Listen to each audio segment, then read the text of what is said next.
rugby team in the world year in and year out. And I have several friends that know people on those guys, and you know, they don't have a lot of concussions in rugby. No, it's because they got no helmets, so you don't feel safe enough to go in with your head. Yeah, and if you've ever seen rugby pads, I mean, they look like the football shoulder pads from the 1930s. You know. Yeah, there's not much there. But I think that's kind of the direction we need to go. It won't change the game significantly from what people see right now. But I do think you'll end some of these. The worst concussions come from head-to-head contact. Yeah. And if we can lower the target point for tackling, then obviously you're gonna have less concussions. All right, so Iowa Wesleyan, you guys were successful. You turned the program around. Then you get the job at Valdosta State, where you went on. You had a great quarterback, I think, there, Chris Hatcher. You want to talk a little bit about your time there? Yeah, we had two there. We had Chris Hatcher, and then the guy after 3 years, we had Lance Funderburk, who ended up going to the Jaguars and played a little while in Canada. Both of them, Hatcher won the Harlan Hill Trophy, and Lance was the runner-up. Lance won the first conference championship there. Hatcher was the first guy to get us to the playoffs there, and both were historical moments for the school. Chris was a shorter guy, and now he's the head coach at Samford. He's a brilliant guy. He coached for me after he played for me. He was a shorter guy. He's 5'11", you know, and not a particularly strong arm, but just a coach's kid who just would work and work and work and work, and had this unique quality to rally people around him. I used to tease. I told him he was like Tom Sawyer. He can make everybody paint the fence and think it's fun. So we won with Chris his senior year. We won 11 games. Our only two losses were to the national champion. We lost to North Alabama in the regular season, and then we lost to them in double overtime in the quarterfinals. In what really essentially was the national championship game, because they didn't play a close game the rest of the way. Yeah. And then we rebuilt for a year. Went 6-5 the next year with Lance being the new starter, and we had a young man named Sean Pender, who's a great high school coach in Georgia now. But Sean was essentially the first version of Wes Welker, you know, of that slot back that's kind of the short guy that is quick, not necessarily fast, although Sean was pretty fast, but just very, very able to operate in real tight windows and small amounts of space and catch every ball. And his first season to start there, he caught 100 and I believe it was 120 balls. And then the next year, I think he had a bad year. He only caught like 90. Lance learned to throw it to everybody else. But we won the following year, 1996, we won the first conference championship, and we were 10-3 that year. And we finally beat our nemesis, North Alabama, and beat them in triple overtime, and won the conference championship. All right, and then from there you get the job at the University of Kentucky. I know when you got there, I think Tim Couch had already had his freshman year there. The previous coach was trying to run the option. I've heard Tim was thinking about transferring. How did you convince him to stay? It wasn't very hard. I just called him in and showed him what we were going to do, and I made an immediate decision. I was the only guy they interviewed. Coach C.M. Newton was the athletic director. What a great man and great, you know, historic figure in college athletics. I mean, he integrated, been the first guy to integrate Alabama athletics, and had been Bear Bryant's basketball coach, and he'd won conference champion SEC there, and then he'd gone to Vanderbilt, won the SEC. Him and Bobby Knight coached the first dream team in the Olympics. I mean, yeah, and see him as just a class guy, and really it was just such a privilege to be around him all the time. And he hired us because he wanted somebody to basically do what Rick Pitino was doing in basketball, which is press and shoot threes. So he wanted somebody to do that type of play in football. And so he went out and searched around and found, you know, he interviewed people from every walk of life in football until he came across us, and we were fortunate enough to get the job. But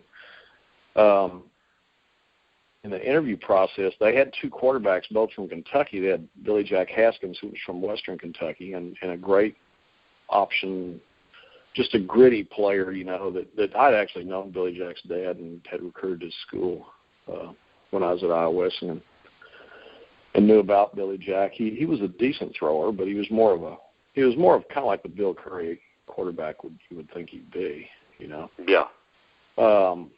And then they had Couch, who was the freshman phenom, who didn't really play very much. He threw like 30 balls or something the first year he was there as a freshman. Billy Jack did most of the playing.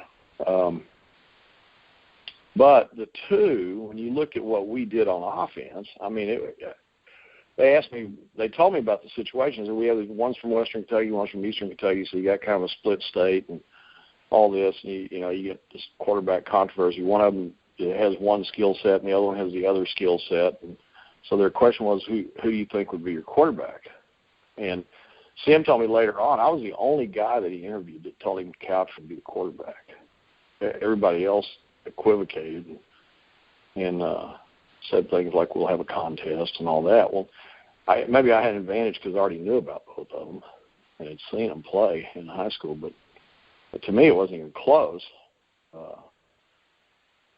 So when I went there, I immediately tried to talk Billy Jack into being a slot receiver because I thought his senior leadership would have been great. And he kind of would be that slot guy that we need, just from his athleticism. And he didn't want to do that though, so he transferred to Rhode Island, so Couch was left as the starter. And I already knew Tim. As long as Tim Couch did what he's supposed to do off the field, he was going to be a great player. Yeah, I mean, Tim Couch was a great quarterback, probably the greatest quarterback in University of Kentucky history. You want to talk a little bit about him, and I know that I feel the same way you do, that he was stuck in a bad situation in Cleveland, gets a really bad rap, but you want to talk a little bit more about Tim? Well, the thing that impressed me so much about Tim was when I took that program over, we had a pretty healthy senior class, and they were all in the Billy Jack camp. And Tim was this guy with a big name that got recruited at UK mainly because he was from Kentucky. I really think if he had been from some other state, UK wouldn't even have talked to him. They would have just passed on him. And, he kind of came there out of loyalty to the state in spite of the fact that they ran an offense that he didn't fit, And so when I came in and all of a sudden we're going to throw the ball all the time, and now he's a perfect fit for what we do, he was kind of the fair-haired child real fast in the eyes of all the people around the program, but within the internal workings of the team, they were still Billy Jack fans, and I was some Division II coach they'd never heard of who had a lot of stupid ideas. And that's kind of what we faced on a daily basis there with that team. And we would go to off-season and watch them work out and go through things, and Tim took some really bitter verbal shots from some of his teammates at the time, and I was really impressed. He never bowed up. He never tried to be petty back to him or anything. He just kept his mouth shut, and he worked as hard as he could.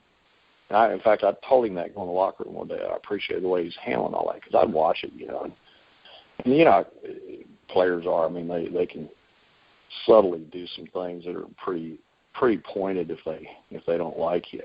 And they were pretty determined they weren't going to like him. And they were pretty determined they weren't going to like me either. The offensive guys, I think the offensive line guys were kind of hoping this would work because they liked the way they practiced better. The defensive guys, we had changed the defense totally, and so they weren't real happy with us. We had moved a lot of guys who were linebackers to defensive end, but a lot of guys who were safeties to linebackers. So we were trying to get enough speed on the field to be able to compete in the SEC. So there was a lot of unrest right there within the internal workings of the team to begin with, and Tim just stayed above it. He just let it. He didn't get involved in it, and he just worked hard. And I'll never forget, we went out and we had spring in April, and we had 3 or 4 days of workouts, and then we had the first big scrimmage. ever. When we got there, and we went in the stadium, and Tim literally just took our defense apart. I mean, he's completing pass after pass and throws a touchdown pass on the first drive, and then he comes back and does it again. He does it like 3 or 4 times a run.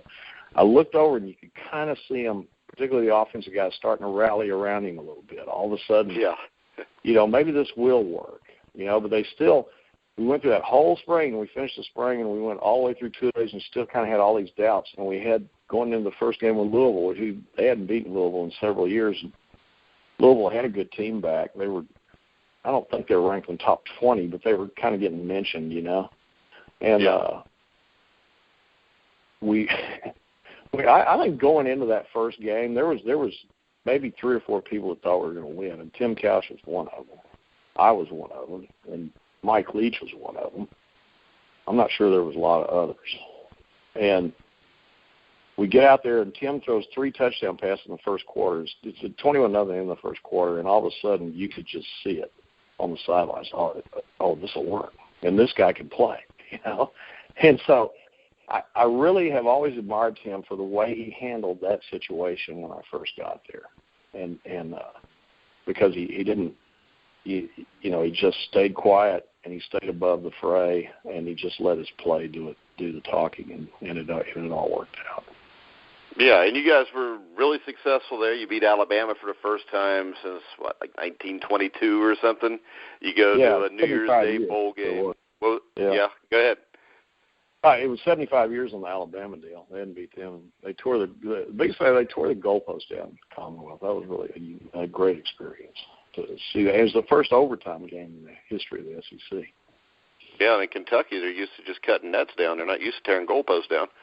Yeah, no, it was a lot of fun. But then C.M. Newton leaves, everything kind of falls apart. Do you think that's mainly because of C.M. leaving? Oh, no question. Well, and our president, too. He kind of was getting forced into retirement by the politicos around there. It just, it all just fell apart. And the other thing that happened is I lost a lot of my staff. We became so popular so fast that guys like Mike Leach and Mike Finoga and several others, Chris Hatcher, they all kept getting better jobs. A lot of them got head jobs, And so we I think Mike went on with kind of a fast deal. I didn't do a good job keeping up with it. It was kind of a new experience for me in terms of how fast all that moved. And well, I'm sure in Oklahoma can offer Mike Leach more money to be the offensive coordinator than Kentucky can too. Well, we had that old deal. Mike had tried to get several head jobs through the years, and he would always get down to the end, and it would be, okay, well, who calls the plays? You or Coach Mumme? And in reality, when we're really rocking and rolling, our quarterback's calling the plays. I mean, it didn't really matter. I try to tell people that, but they didn't understand the system because, in those days we're the only ones doing it. And so he would finish second a lot, on jobs. And he finished second on this job. It was kind of a Conference USA job, I think. And comes to my office and tells me about it. I said, well, just keep hanging there, keep trying. And we're getting ready to play in the Outback Bowl. And Bob Stoops had just gotten a job at Oklahoma, and he calls up. He says, I want to hire Mike to be the offense coordinator. And I said, well, Bob, do you really you just want to hire somebody off my staff, or do you really want to run our offense? Because I knew he'd hired Mark Mangino, and he'd hired Steve Spurrier Jr., and he had kind of a big name staff already. And I didn't know if that was maybe just, it looked good to have a Kentucky guy, because we were kind of a hot program. And then Bob proceeded to rattle off from the previous 2 seasons all the stats against the University of Florida run up by the University of Kentucky offense. And he goes, oh, yeah, everybody here at OU already knows we're going to run your offense. And so I want Mike to come help me do it. And so I went down the hall, and I told Mike, I said, well, I hate to lose you, but that this would be, first of all, they can probably pay you a lot more. And second of all, you'd be caught. Bob's a defense